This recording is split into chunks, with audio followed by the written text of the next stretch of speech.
Hi, everyone. Yeah, thank you for that introduction, for the Ape Shit Crazy, and also, yeah, the dark clouds of chaos I'm going to talk about. I want to say thank you to OnBrand for having me to join. There's some amazing speakers, and lucky to share the stage with people like Catherine from Wider and Kennedy, who spoke before me. Hopefully some of you heard that because she gave a really amazing talk. So yeah, humbled to be here, and thank you very much. So my name is Rey Andrade. I am Executive Creative Director at 72andSunny, Amsterdam. Excuse the picture. So I've been working here in Amsterdam with the 72 office for the past 5 years, but I've been with the company for about 9, almost 10 years. Started in Los Angeles. I've worked all over the place, mainly in the West Coast, but I've been working on global brands for the past 15 plus years. In fact, actually, as I was asked to do this and reflecting on my career and how long I've been, I realized that this year marks 20 years in the business for me, which officially makes me old and a bit of a relic at this point. But yeah, in reflecting on that and thinking about the moment that we're in right now, I started thinking about what the climate was like when I made the decision to jump into advertising coming out of design school. And it's a pretty stark contrast to, I think, where we are even 2 years ago, before the pandemic. Was a moment for young creatives where there was fewer choices than there are now, which wasn't necessarily a great thing. But it was a point when audiences were captive and captivated by marketing. So it's the dawn. It was the year 2000. Content and sharing things was a new concept. So really, advertising got to occupy this space of entertaining people, and people often were ready to see it. Maybe didn't have a lot of questions about what brands were saying. And yeah, quite happy to have brands in their lives, entertaining them and telling us things. And there's been quite the shift from that. So I'm going to talk to you a bit about that shift, but I'm going to jump back quite a bit of a ways just for a second here, just to give you some context. So I'm originally from this point on the globe, El Paso, Texas, on the border of Mexico and the United States. I grew up on the American side. And I bring that up only to say that I've kind of always, I was just born into a world that was a bit fractured, a bit at odds in a lot of ways, and a lot of contradictions, and a lot of collisions of cultures, collisions of identities. My family's Mexican-American. A lot of my family's from Mexico. That's where my people come from. So I always grew up with this kind of collision of different cultures happening around me, totally unaware of it because it's just the world that I knew. And then I had this long journey through advertising where I was really speaking to just one culture, doing work in the United States, mostly in the entertainment space and gaming, where you're really talking to this monoculture audience. As I started to get older, I was realizing I really missed some of that environment that I grew up in, which had a lot of questions, had a lot of reflection, and this constant kind of collision of different cultures was actually a big part of who I was. And I wasn't seeing it so much in the advertising world. It felt like it was quite behind. That is until I found 72andSunny, and specifically the Amsterdam office here, which is these lovely people. So yeah, like I said, I work at 72andSunny here in Amsterdam. We work for brands across the globe. So some very big global brands, some of them specific here to Europe. And we are about 120 people, 27 nationalities, 22 languages. We actively work to not have a kind of dominant culture or an angered culture, which really helps us to be in Amsterdam for that. So we have people from all over the globe, and we work for clients in that way. And one of the beautiful things that happens with that is that you have this constant collision of ideas and backgrounds and even perceptions of what the idea of a universal thought is really challenging when you have people who've grown up in different backgrounds and have had different experiences in their lives. But it's something that actually we really, really enjoy, and I think makes the work quite rich, is that we're, by necessity, having to be in a constant state of dialogue and a constant state of sometimes negotiation, and really just trying to, even within our walls, trying to reach this deeper level of understanding with each other. And that leads to really, really great things. because suddenly your canvases get really much bigger than you might have originally thought, because you hear somebody, someone from Argentina has a different idea than somebody from France, or all these different things colliding with each other leads to some really, really great things. What really helps all that happen without too much chaos is a general thought that we all share, and is part of our DNA as a company, which is just bred on optimism. It's just a choice we all made, and I think what brought most of us to work for this place, which is just a choice to look at the world with a very wide-eyed, kind of open-minded optimism. This idea that there's always going to be a solution to a problem, and in fact, it's fun being the people who are tasked with trying to figure those things out. So we've always had that kind of flavor of creativity and approach to the way we do things, which is to look at something and say, how can we affect this? How are we going to solve that problem? And I bet you, when we get on the other side of it, we're going to be excited by it. And I'll share just a couple of examples of that, just to set the context of where we've been and how we usually work, and then also how some of that is getting challenged, for not just for us, but for everyone. But a couple of examples here. We started working actually in the last couple of years with a brand called Like Meat, and they are a plant-based food brand. So they're on a mission, like the category, to reduce meat consumption, for the planet, for our health, for all these things. I think one of the things we really were excited about this relationship, not just because of the mission and the values, which Catherine before spoke about as well, not just the belief systems that brand had, but actually their point of view on it. And what we arrived at was a lot of brands in that world and in that space, really feeling like there's a bit of a lecture about how we should be eating and how we should be thinking about the environment and the world, but a lot of it really targeting and talking to people who already made that decision to go vegan, or a decision to change their lifestyle, or maybe that's the lifestyle they've already had. And I think with this brand partner and with ourselves, we observed that we need regular people, even like me. I grew up in a Chicano household, where meat was the staple. There's no meal without at least one or two different types of meat on the plate. So the idea of having a completely plant-based meal is well, when I was younger, it was crazy. And that's the space we were really happy to occupy. It's can we have a conversation about the culture of eating, and talk to people who maybe are on the fence and maybe are going to try some things and learn along the way. But can we do that without any judgment, and can we be accepting, and also just say hey, sometimes even just a little less meat would be an amazing thing for your health and for the planet. And we thought that was a really interesting space. And again, that was born out of an optimism on the category. So it led to work like this. I'll play you the film because it really explains the idea, but I think it's pretty dumb, which we also really, really like as well. So check it out.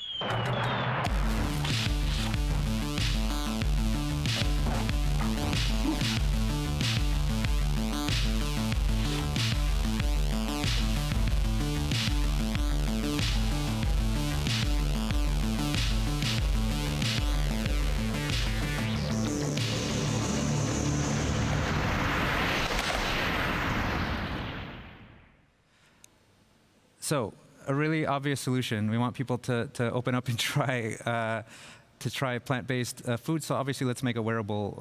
Let's make a fashion item for people to try on. So it's tongue-in-cheek. It's a joke, but those are the types of things I think optimism gets us to, is thinking of ideas that can be playful, that can even be dumb, that don't take themselves too seriously, and introduce new thoughts to people that are a little more palatable, and kind of less instructions and less do this, say this, be this, and more just how about this? Is this a conversation we can be having? I'm going to share another piece of work, just again to show you. We kind of we had a few years where we were doing a lot of purpose-based work and really important work for the likes of Axe, and then we suddenly had a lot of brands coming to us and saying, like, we want to know what's our purpose. Like, how do we identify and talk about what we're about? And we really need to be about purpose. Everyone's talking about purpose. We actually got we started to get exhausted of that conversation, but also, you know, some brands don't need to have the capital P purpose. They can just be about what they're about. Really just be yourselves. So I won't say too much. I'll show you the next piece of work because it's a good example of how we answered that for maybe a more unexpected brand who wanted to talk about what their purpose was.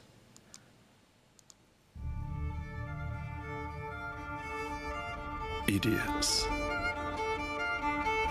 You can call us that. But if being an idiot can lead to greatness, then that's a sacrifice worth making. This isn't about fame, glory, or medals. It's about doing something incredible for no reason at all. Because to become a true champion takes more than just blood, sweat, and tears. It takes courage, grit, and determination. There is greatness inside all of us. So isn't it time you set yours free? And show the world how amazing an idiot can be. Okay, go.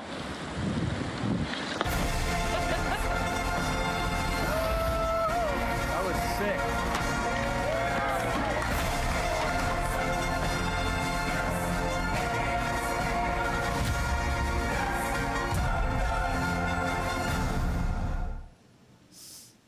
Celebration of all the idiots in the world. Yeah, that was a really good, it was an emotional kind of release for all of us, and I think for the industry as well. We're obviously poking fun even at ourselves in that work, because we've made the flip side of that. I think the type of marketing we're making fun of in that ad is marketing that we've made and probably will still make. There's a place for it, but it was nice to be able to play a bit with that tonality and yeah, just take on a different flavor. The last piece I have just of work we've done is most recent is we helped Coca-Cola redesign their cans. And it was something that came out last year. It felt like a really nice thing that we were able to do to talk about the moment that we were all in a way that wasn't exactly pointing at it in an explicit way, but we helped design these cans that became a way for people to express things that they were appreciating. So I promised to do better just for you. I promised to smile more. So people could basically write whatever messages they wanted on that. So it became the can as a media platform for people to express themselves. So this is the world that we know. This is the world that we usually exist in. You know, we're excited for new challenges, and we embrace all those with a kind of, like I said, a very wide-eyed, almost sometimes naive optimism. But there's been a creeping kind of moment of introspection that happened even before last year. But last year we suddenly found ourselves here and there, where most of you are right now. And I'm going to talk about the pandemic for 1 minute. I feel like I have to caveat or just give a disclaimer. You know, I just acknowledge, the privilege of not. Some people were really, really affected by it and are still having a really hard time. So I don't want to make light of any of that. So in talking about that, I'm kind of talking from a place of how lucky we are in the industry to be having these introspective moments to talk about. But so just to acknowledge that and not make light of it. But yeah, we suddenly found ourselves completely, one of the things that's made our particular agency thrive and so good is it's all those cultures I was talking about. We're all here in Amsterdam, but most of us traveled from across Europe and across the globe really to come work together. And there's this real community and this vibrancy that comes from actually just being around each other. And suddenly that got sucked away from us. Suddenly we were all stuck in little rectangles and really in this moment of introspection. And that was just us locally, right? You really start to think about why I do things, how do I do things, what matters about my job, what doesn't matter about my job, what's the parts that I'm missing, what are the parts that have suddenly become really, really difficult. And I think that moment of introspection is it's not just on an individual level, and it's not just happening in our office. I think that was a global. If you were lucky enough to not be in a really, really bad place, then you probably found yourself in a moment of introspection and really thinking about the things that you really value in your life and the things that matter to you. And it really made us stop and think about the way we work. And I think we learned a lot about maybe some efficiencies and maybe some things where we said, hey, maybe we don't always have to be in the office together. Maybe some of us work a lot better when we're isolated sometimes. I know I'm that way for sure. If I have to write something, I need to shut everything, to shut out the entire world so I can focus and do that. And that's been a nice benefit of this moment. But really, what about the other things? And so we've been having a lot of conversations because it's all we can do, and we think about what does life mean when we come back. And it really got me thinking about this idea of even the place, right? So I went on this little thing. I started looking around, and I was just Googling like creative workspace, and I was thinking back to, again, when I started my career, and the exciting answer that the industry had for me was this. This is probably the shape of. And by the way, if your office looks like this, I'm not messing with you. This is a lovely environment. But that was the answer, 20 years ago, even 10 years ago, right? Like, let's make this place super fun. Let's fill it with ping pong tables. We'll have a beer on tap. You'll get to work with really dynamic people. But it was really about the space I get to occupy, and really, the job of coming up with ideas to market to people or to help change people's perceptions of things. It was an easier job to do. I could say that because I did it across all those years. There were other challenges, but you had an audience who was captively waiting for you. So really, it was easy to draw creatives into that space. Since that time, like when I started, there was ad agencies, there was design shops for me because I can design, and then there was a few little niches here and there. Now I think that as you'll see even from all the speakers that are here today, it's predominantly people who are working on brand side or working for their own brands or starting their own companies. There's so many options for people that this kind of an answer isn't enough. And I think that's something we've really realized as we've taken stock as well, is that those aren't, now that we're really having these conversations and we're being introspective and thinking about the things that we really value, these are the things.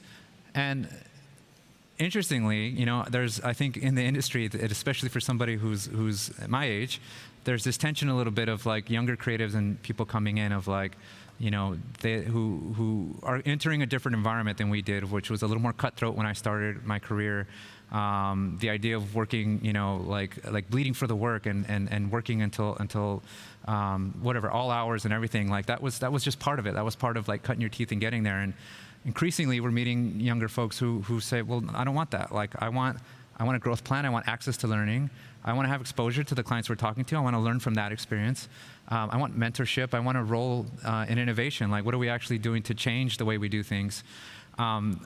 This is amazing. These are really, really good conversations, and I'm glad that we're starting to have them. It changes, really, your relationship to this. And I think what's really interesting about what's getting challenged right now is, where is the value? Is it the culture within the office? I think we believe that's a yes, but it's probably a lot of different things. So the industry is finding itself in this really introspective moment and trying to understand, like, where are we going to place the creativity? How are we going to do our jobs? And you have a lot of people within the industry asking the same questions, which can be heavy, but I think it's also we're quite fortunate to be there. So that's all happening on our side of the things. Like, what about the world that we are marketing towards and our audiences? Well, there's a survey that just came out actually a few weeks ago by Meaningful Brands. And of the people they surveyed, 71% have little faith that brands will deliver on their promises. That's a staggering number. Maybe it's slightly inflated. I don't know what their questions were, but nonetheless, like, that's trending towards a heavy cynicism. And I think in one statistic, like, you're really feeling probably what we all are, which is, and I think some of the talks that were on earlier, people were talking about this, that people have a lot of questions. It really is a privilege for any brand to exist in people's lives. They don't need you. They didn't ask for it. So we're really lucky to be there, and I think people are really starting to take stock and really question, like, what are you telling me? What are your values? Who are you? What are you selling? And why are you selling? And what does that mean to me? And is it relevant? And also, by the way, I'm really busy. I'm meant to be watching something else. Why are you showing me this now? That's the world that we're all working in and entering in. And, you know, and not making light of any of this, but also the other part of the backdrop is this. I mean, these are the things that are really starting to captivate us and to keep us, to keep our audiences are thinking about much bigger, more profound things. But we're all competing for the same attention that they're willing to give, from, you know, social justice issues and tensions and political tensions to the environment and all these things. You know, these were most of the conversations people are having with each other exist. And so there was another statistic in that recent study which said 75% of brands could disappear and would be easily replaced. So it's also like you don't have a you know, you're not entitled to stay here, and I think that's an amazing thing as well. Like, we have so many challenger brands and startup brands and younger brands who are stepping into a space and saying, like, hey, you know what, we're going to play by a slightly different set of rules, which is really rattling bigger brands, because they say, well, how do we react to that? We're not used to turning the ship that quickly.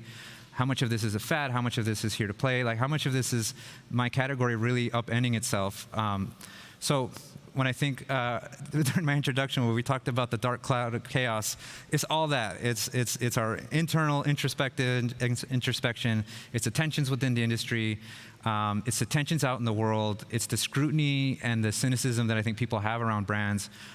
They are real. They are here. They're not going anywhere. And yeah, sometimes we feel like that. What do we do? Like, I don't know, maybe go do something else, because that seems really, really, really hard, and we don't know what to do with that. Our answer will remain the same answer that we have. I think we'll probably start to evolve the way that we do the job that we do, but we're really taking the decision to stay optimistic, but maybe to change a little bit of our optimism. So one of the things I think that we're going to decide to retain from this moment that we're in, although we're so desperate, as I know all of you are, especially people all sitting in front of a screen right now, listening to me ramble on, desperate to be back around people, desperate to be back out in the world and for normality to come. But I think we're also looking at a few of the lessons that we've had to learn, you know, sometimes in really difficult ways, and write them down and say, okay, we're not going to forget that part of it because that part was important. And one of those parts is just to stay introspective. You know, we, by design and the way that we work in our office, like we've kind of forced these interactions. We've forced ourselves to be in a constant state of negotiation and conversation with each other because we have such a diverse workforce. It's unavoidable, even if we didn't want it to be that way. The introspection's important. It means you're having dialogue. We force that with the clients that we work with. We ask a lot of questions. We want to know not only just how does their product work and where does it live, but what are the things that they're worried about? What are the things that they see coming for them? You know, what are the things that keep them up late at night? And like, let's talk about that stuff. Because somewhere in there, we're going to find some interesting solutions. We're going to find some patterns. We're going to find all kinds of really useful data or just content. So yeah, you know, I think as the world starts to open up, we probably want to stay a little bit in our heads somewhat and really just be questioning the way we do things and how we do things and be open for those things to change. Another one, which was true before all this, but remains true, is confusion is a tool.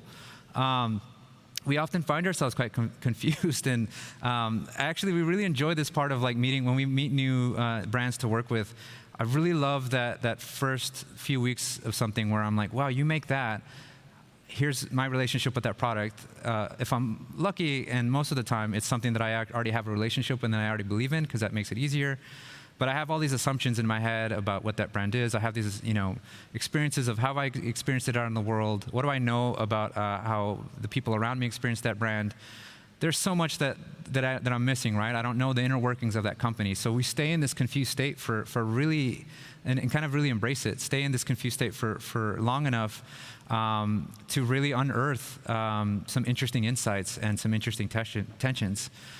So I would say don't run away from the confusion of the moment, of the tensions out in the world. Really embrace them, because it's going to force you to have dialogue, and I think the dialogue is where the interesting ideas come from. The solutions usually follow a lot of banging your head on the wall and being not so confused about what you're going to say and do. The other one I would say, and then maybe the last one is if you're in the marketing business, we really need big problems. We thrive on those. You need difficult clients. You need clients who are going through difficult times. You need clients who maybe are needing a big transformation, because those big problems is what kind of keeping us all working. So, you know, not to paint a picture like we actually have really great relationships with all the brands we work with, but we really welcome when we meet brands or when we have you know, new engagements to be working with people who are really stuck somewhere, because I think if you're in this business, then you're really an unstuck artist. Like, that's what you're meant to be doing, is like pointing the creativity not just at an execution or a choice of music or what a film looks like, but actually, how am I going to move this problem around? You know, how am I going to solve that? Like, that's the marrow of it all and the exciting part of it. So really relish the big problems, because it's what's going to keep us busy. And yeah, and ultimately, that's led us to not to throw away optimism, even in the face of all this, you know, a really difficult financial downturn, everyone being isolated. How do you retain your optimism? Well, we didn't get rid of it, we just optimized it. We said, how do we get smart about it? How do we apply it in a way that is just really informed? So it's not naive as it used to be. It's probably really targeted and really smart optimism. As a tool, and that's who we are. So I say, do we? And thank you. And if you've made it all this way, I really appreciate you taking the time. And thank you very much.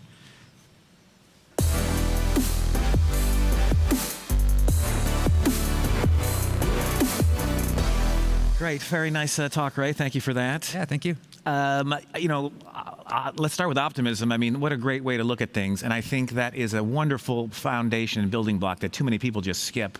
Like at Boom Chicago, my comedy show, we are also by nature optimists. And like last April, we were like, okay, we are going to do digital shows while every other theater in the world was closed. And then we sold a couple thousand tickets, and we were the first. And now we're doing a live comedy festival in July, because we are like, people are going to be vaccinated. We're going to have testing. We're going to do an in-person international event in July.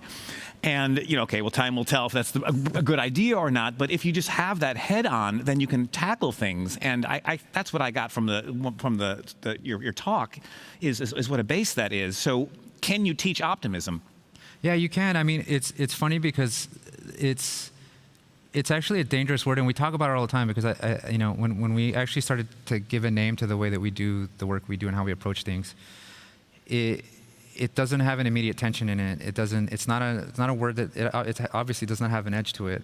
So in a creative space, that can be a dangerous thing. Well, I can't disagree with that. So therefore, it's not useful to me. That's, you know, most creatives are looking for a bit of tension or jumping off point. It's probably the same in comedy. You're looking for a problem then to then have something to say. So it's a dangerous word if you don't weaponize it. And I think that's where we come to it is you can't teach optimism. And I think the one thing I'll say is, like, you know, we have a lot of different personalities in our office, and we also hire and bring in a lot of people with different points of view, and it's not that we're looking for people who have just a very cheery disposition and who aren't going to tell us when something's not working or this is dumb or I hate it. Like, well, it's not naive. As well. You said that. That's not clear. Naive. Yeah. The optimism has to be applied and targeted, and you have to know that it's a tool, and like any tool, it has a place. But yeah, it's just a starting point, just to say, like, there's always going to be a solution to something. I know it. It's going to hurt sometimes to get to it, but we're excited to be the ones to find it, and I think that's what we mean. Okay, then the jump from optimism to fun, I like that as well too. So, you know, are people scared to have fun? Are they scared to go too far? I mean, like in Celebration of Idiocy, I mean, that's a wonderful little, you know, reverse twist, huh? It's an interesting word. I don't know how much fun people are having in the moment we're in right now. But in the work, I'm not. My life is not without fun. I have to be honest. Like, okay, I mean, like you said, I don't want to, you know, downplay other people's negative experiences, but I have found joy and fun and introspective in this process as well. Totally. We were talking about this the other day because we were going through a project with one of the teams at work that was really challenging, but we actually had a lot of proximity to each other. We were in an edit together. We were figuring things out together, and I think the content of the work we were doing was really tough, and it wasn't easy, and there were some trying moments, but I think the camaraderie and the proximity in that was actually awesome, and I really needed it. And I was like, that was really hard those last 2 weeks, but I had so much fun doing it because I'm around really, really smart people. This is I'm lucky in that way, completely.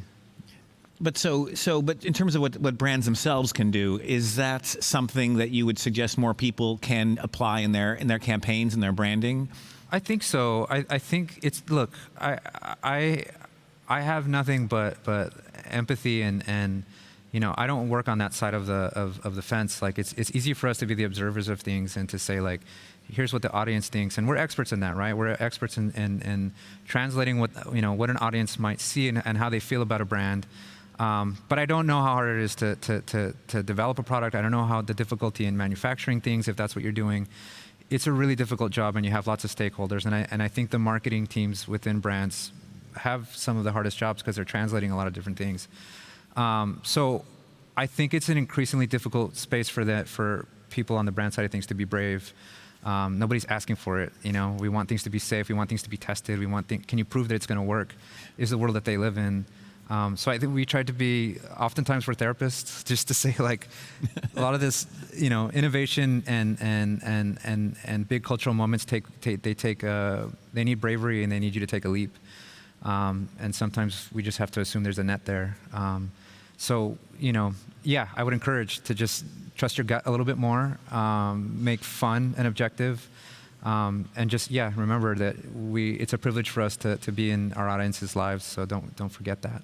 Okay, that would be a wonderful place to stop, but I want to ask you one quick 30-second question here. Right. Those negative statistics, little faith that brands are delivering on promises and they can be replaced. Why is that?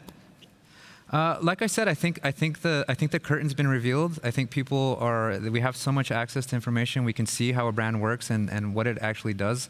So when a brand says something, we can quickly look at whether they're living up to it. So audiences are wising up. They've been wising up for a while, and I think they're going to stay there. But are they right or are they too pessimistic?